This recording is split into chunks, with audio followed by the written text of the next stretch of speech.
ठीक नहीं है। राजस्थान का नेतृत्व कैसे आदमी के हाथ में है जिनको राजनीति का केखे गेगड़ा नहीं पता।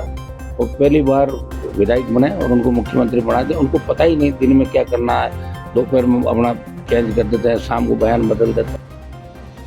राजस्थान की राजनीति में आरएलपी सुप्रीमो हनुमान बेनीवाल ने जोधपुर से एक ऐसा सियासी बम फोड़ा है जिसने बीजेपी और कांग्रेस दोनों की नींद उड़ा दी है। हनुमान बेनीवाल ने सीधे मुख्यमंत्री भजनलाल शर्मा पर भयंकर प्रहार करते हुए कहा कि उन्हें राजनीति का कै खे गे भी पता नहीं और कांग्रेस राज के बेईमान आईएएस अफसर ही सीएम को चला रहे हैं। बेनीवाल ने खुलेआम आरोप लगाया है कि राजस्थान में कांग्रेस और बीजेपी आपस में मिलजुल कर लुक्का छुपी का गेम खेल रही है। साथ ही उन्होंने साफ ऐलान कर दिया है कि वो अब कभी एनडीए में नहीं जाएंगे। आखिर बेनीवाल ने राष्ट्रीय सुरक्षा और सद्भाव यात्रा को लेकर क्या बड़ा दावा किया है, चलिए देखते हैं। गुरुवार को जोधपुर सर्किट हाउस में मीडिया से बातचीत करते हुए हनुमान बेनीवाल पूरी तरह से एक्शन मोड में नजर आए। उनका सबसे बड़ा निशाना सूबे के मुख्यमंत्री भजनलाल शर्मा रहे। बेनीवाल ने कहा है कि राजस्थान का नेतृत्व ऐसे व्यक्ति के हाथ में है जिसे राजनीति का कै खे गे नहीं पता। पहली बार विधायक बने और सीएम बना दिए गए, जिन्हें पता ही नहीं दिन में क्या करना है और शाम को क्या बयान देते हैं, बदल देते हैं। बेनीवाल ने बड़ा आरोप लगाते हुए कहा कि कांग्रेस सरकार के बेईमान आईएएस अधिकारी ही मुख्यमंत्री के इर्द गिर्द लगे हुए हैं और सारा काम दिल्ली से हो रहा है। ब्यूरोक्रेट ही सीएम को चला रहे हैं।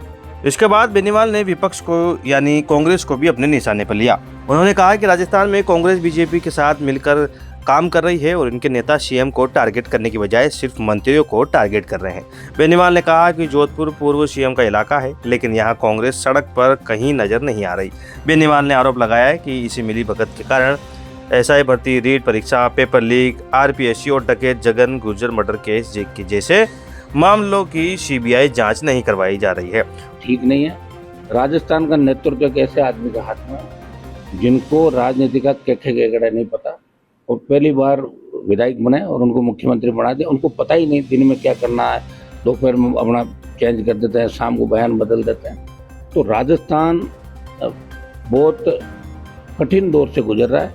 सामने कांग्रेस है जो भारतीय जनता पार्टी से मिलके काम कर रही है, विपक्ष की भूमिका राष्ट्रीय लोकतांत्रिक पार्टी निभा रही है। कांग्रेस के नेताओं के बयान आप देखोगे तो उनके बयान सीएम को टारगेट करके नहीं होके और उनके मंत्रियों को टारगेट करें। कहीं कहीं लुका छिपी का गेम चल रहा है। नूरा खुश थी जिसमें सीएम ने भी कहा कांग्रेस के लोग आधी रात को मिलने या अंधेरे में मिलने के लिए मेरे घर आते हैं। जिन मुद्दों को लेकर बीजेपी राजस्थान में सरकार में आई उसके अंदर एसआई भर्ती, पेपर लीक, आरपीएससी और जो भी घटनाएं थी, एक वीक सीबीआई को इन्होंने रीट की जांच तक नहीं सौंपी। इससे अंदाज लगा सकते हो कि कांग्रेस बीजेपी मिलकर राजस्थान को लूट रहे। लंबे समय से राष्ट्रीय लोकतांत्रिक पार्टी मजबूती से राजस्थान में विपक्ष की भूमिका निभा रही है और जिस जगह में बैठा हूँ ये पूर्व मुख्यमंत्री का इलाका है, लेकिन नजर नहीं आ रहा है। यहाँ भी कांग्रेस मुझे कहीं नजर नहीं आ रही। सिर्फ कांग्रेस के लोग बीजेपी पे छींटाकशी करते हैं। सड़कों पे कांग्रेस का कोई आंदोलन मुझे नजर नहीं आ रहा है और ऐसी हालात में राजस्थान को एक तीसरे विकल्प की आवश्यकता है। और प्रधानमंत्री जी से तो हमें तो कोई उम्मीद नहीं है। ये रिफाइनरी